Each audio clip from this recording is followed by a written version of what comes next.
Hello, friends. Welcome. Today is a day of joy and gratitude.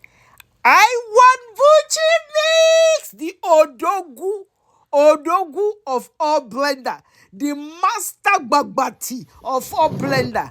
Hey, don't worry, Pikin. May God continue to bless you, my sister. Baby, calm down. Let me calm down and show you what is inside. It's a tumbler where you can put your smoothies, darling. They have two blenders, one smoothie blender and one Bagbati Odogu blender for all your kitchen needs. Hey! Woo! This Odogu blender inside the blades are made with pure gold. Acha. Unbeatable, unkillable, undamageable. Let me just calm down for 1 minute.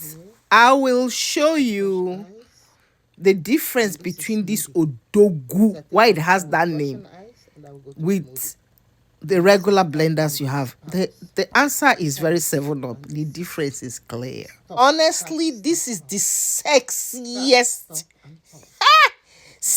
blender I ever owned.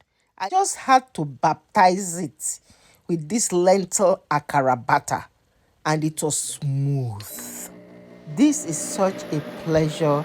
I didn't know I would ever be this in love with just a kitchen machine. I'm in love. Thank you, Ray Worry Pikin.